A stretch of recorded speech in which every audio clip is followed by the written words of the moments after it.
Assalamualaikum warahmatullahi wabarakatuh. Namaku Nuranggraina, NPM 121-2020-015. Di video kali ini adalah lanjutan dari video sebelumnya mengenai penyembuhan, tapi data yang disembuhkan pada video kali ini adalah data yang terdapat hetero dan data yang terdapat autokorelasi.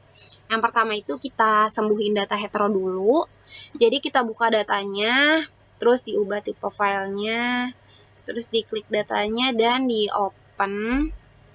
Tunggu sebentar, klik OK. Nah, ini adalah variabel-variabel yang nggak diperlukan, bisa dihapus aja. Terus ini bisa agak dilebarin dikit. Nah, ini data yang udah bisa digunakan. Jadi, yang pertama itu kita harus lakukan dulu pengujian heteronya, apakah datanya itu memang benar terdapat hetero atau datanya sudah tidak terdapat hetero gitu. Kita pada analyze untuk munculin residual, regression, linear, terus ya satunya dijadikan variabel dependent, X2 dan X3 dijadikan variabel independen. Terus pada save, kita checklist pada unstandardized, klik continue dan klik OK. Nah, ini bisa diabaikan aja outputnya. Nah, kalau udah muncul res1, karena aku mau gunakan uji Glatzer yang lebih mudah, jadi kita compute variabel aja, kita absolutkan nilai residualnya pada compute variabel, diubah target variabel jadi ABS res1. Terus di sini numeric expressionnya langsung diisi aja ABS karena aku udah tahu rumusnya. Ini res1-nya dimasukkan, terus ditutup kurung, dan klik OK. Nah, ini udah ada ABS res1. Terus kita lakukan pengujian heteronya pada regression, linear, untuk variabel dependentnya diubah menjadi ABS res1. Karena pengujian hetero itu untuk melihat pada variabel residual dan juga variabel independennya. Terus untuk statistiknya dibiarin aja, diceklis pada estimate dan model fit. Terus untuk plots-nya itu kita masukkan spreadsheet pada Y dan spread pada X. Terus klik OK. Untuk save-nya di unchecklist keduanya pada unstandardized dan include the covariance mix. Terus di klik OK. Nah, ini udah muncul, kita cari tabel koefisien. Kita lihat itu pada bagian signifikasinya, kalau signifikasinya itu di bawah 0,05, berarti datanya itu terdapat hetero, dan data yang baik adalah data yang tidak terdapat hetero. Jadi untuk X2 itu adalah signifikasinya 0,019, itu berarti di bawah 0,05 atau datanya terdapat hetero, sedangkan pada X3 signifikasinya itu adalah 0,89 atau datanya sudah terbebas dari hetero. Jadi yang harus kita sembuhkan itu adalah variabel X2. Selanjutnya, kita harus lihat dulu grafik dari variabel X2.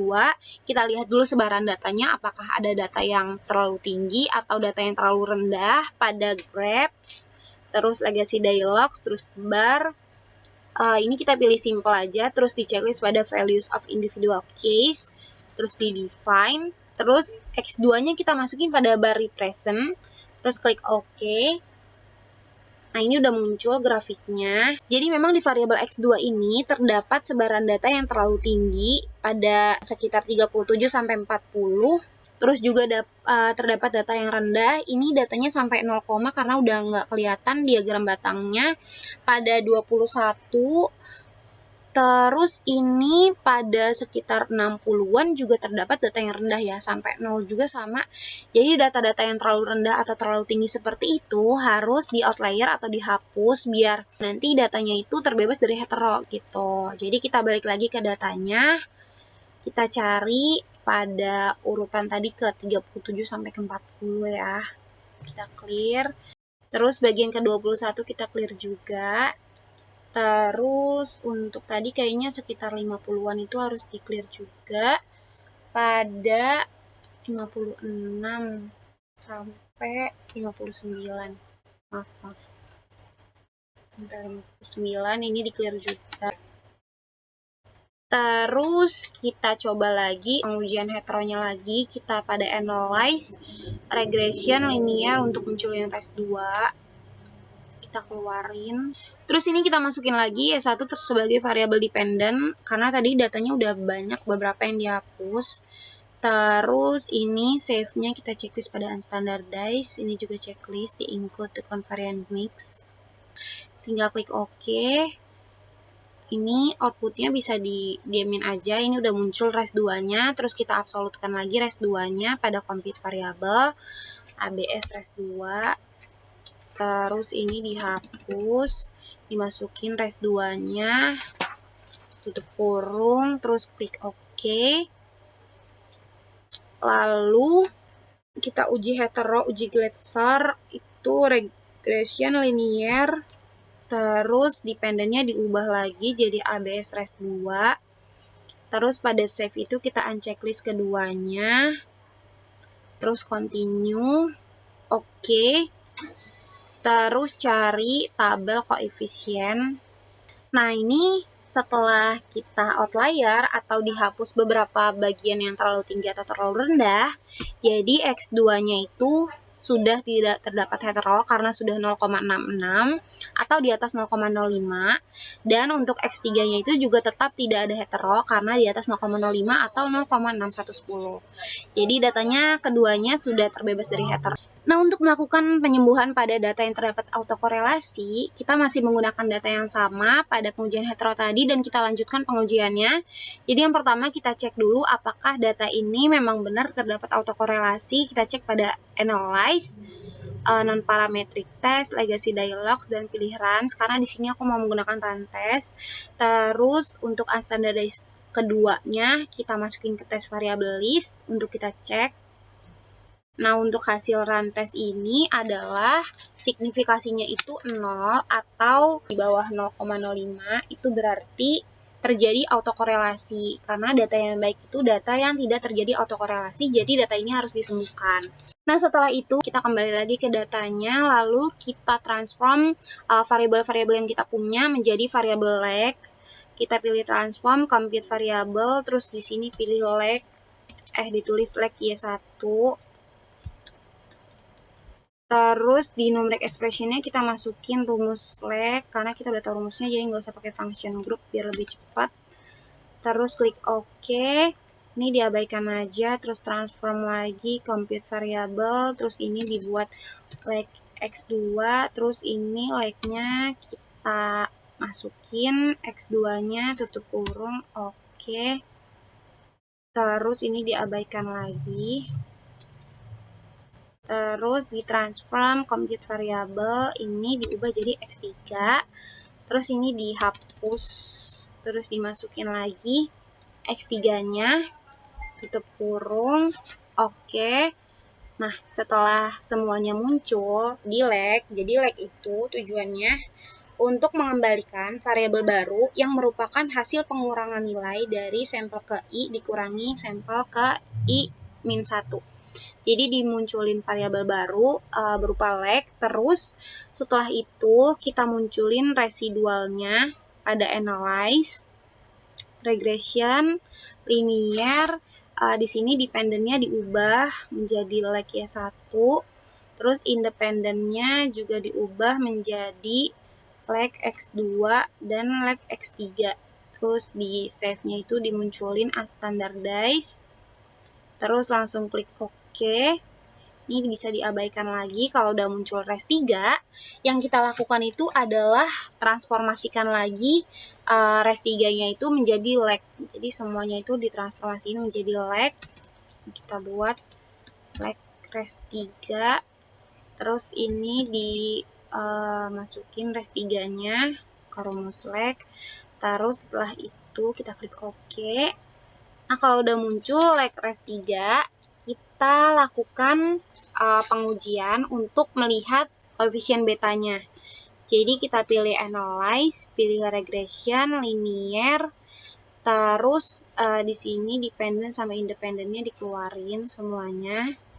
Untuk yang menjadi variabel dependent itu adalah res 3, itu jadikan variabel dependent, dan untuk lag res 3 itu dijadikan variabel independent. Terus ini di unchecklist aja unstandardized-nya, terus klik OK. Nah, setelah itu kita cari tabel koefisien di bawah. Nah, ini di bawah koefisiennya kita lihat pada bagian unstandardized beta, itu kita lihat di bagian lag res 3, ini angkanya itu adalah 0,891 yang kita jadikan acuan nanti untuk dimasukkan ke dalam rumus. Jadi diingat angkanya itu adalah 0,891, terus kita kembali ke datanya, terus kita lakukan transformasi pada compute variable. Di sini kita ubah menjadi Y1 add gitu ya, biar lebih beda. Terus pada rumusnya itu yang kita masukkan adalah untuk Y1 kita masukin ke numeric expression dikurangi 0,891 dikali sama leg Y1, terus klik OK. Ini diabaikan aja. Dan kita lakukan hal yang sama itu terhadap variabel-variabel lain. Jadi di sini X2, terus di sini ini dimasukin X2-nya, terus dikurang 0,891 dikali leg X2. Jadi semua leg yang tadi kita udah transformasikan itu berguna untuk pengujiannya. Terus selanjutnya itu kita transform lagi compute variable. Ini X3 add, terus di sini X2-nya diubah jadi X3, dimasukin, terus ini leg-nya juga diubah jadi leg X3. Dimasukin, terus klik OK. Nah, ini udah muncul X3 semuanya. Terus, setelah kita transformasikan semua, kita lakukan pengujian run test, tapi sebelum itu kita munculin dulu residualnya pada regression linear, di reset, terus ini kita masukin Y1 sebagai dependent, Y1 yang udah pakai rumus ya. Terus X2 dan X3 sebagai variabel independen, terus di save-nya itu di checklist pada unstandardized, terus diklik OK. Nah, ini udah muncul res 4. Terus setelah itu kita lakukan ujian tes pada non-parametric test, legacy dialogs, dan runs. Terus di sini yang kita masukkan ke tes variable list itu adalah unstandardized yang terakhir. Kita masukkan, terus kita klik OK. Nah, ini udah muncul hasil dari penyembuhannya. Jadi setelah kita masukkan banyak rumus, signifikasinya itu berubah menjadi 0,810 atau di atas 0,05, sehingga data yang kita gunakan itu sudah terbebas dari autokorelasi. Nah, untuk berbagai step yang udah kita lakukan tadi, untuk penyembuhan autokorelasi itu dinamakan penyembuhan Cochrane-Orcutt gitu. Nah, jadi sekian untuk video kali ini. Maaf kalau misalnya agak kurang jelas atau belibet atau gimana. Kasih yang udah nonton. Dadah. Wassalamualaikum warahmatullahi wabarakatuh.